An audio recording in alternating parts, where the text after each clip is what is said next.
ফের সমুদ্রে আধিপত্য দেখাচ্ছে ইয়েমেনি বাহিনী।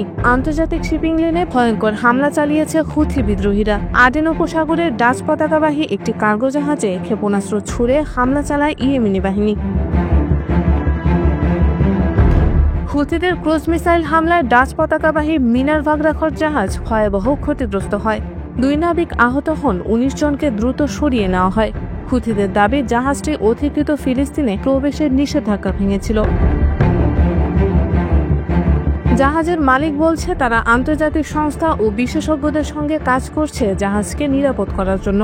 আঘাতের পর আগুন লেগে জাহাজটি ভেসে যাচ্ছিল। কোম্পানির দাবি, নিরীহ নাগরিকদের উপর এই হামলা মানবিক বিপর্যয় এবং সমুদ্রপথের স্বাধীনতার স্পষ্ট লঙ্ঘন। হুথি মুখপাত্র ইয়াহিয়া সারি জানিয়েছেন তারা সব ধরনের সামরিক ও কৌশলগত অস্ত্র ব্যবহারে প্রস্তুত। তিনি বলেন, আমেরিকান তেল কোম্পানিগুলোও তাদের নকশায় রয়েছে। বিদ্রোহীরা যুক্তরাষ্ট্র ভিত্তিক সেভরন, কনকোফিলিপস ও এক্সন মোবিল সহ কিছু কোম্পানি ও জাহাজকে একতরফা নিষেধাজ্ঞা ঘোষণা করেছে।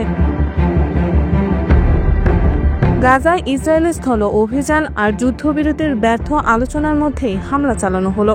এর সঙ্গে জাতিসংঘের ইরানের উপর নতুন নিষেধাজ্ঞা পুরো অঞ্চলের উত্তেজনা বাড়িয়ে দিয়েছে। বিশেষজ্ঞরা মনে করছেন হুথিদের এই পদক্ষেপ ইরানের প্রভাব বাড়ানোর কৌশল। 2023 সালের নভেম্বর থেকে ধারাবাহিকভাবে 100টির বেশি বাণিজ্যিক জাহাজকে টার্গেট করেছে ইয়েমেনের হুথিরা। এই হামলায় 4টি জাহাজ ডুবে গেছে এবং অন্তত 8 জন নাবিক প্রাণ হারিয়েছেন। প্রায় 1 বছর পর আডেন উপসাগরে ফের এমন হামলার ঘটনা মিনার ভাগরাখটকে ঘিরে ঘটল, যা হুথিদের আঞ্চলিক প্রভাব ও সামরিক শক্তির প্রতিফলন হিসেবে দেখা হচ্ছে।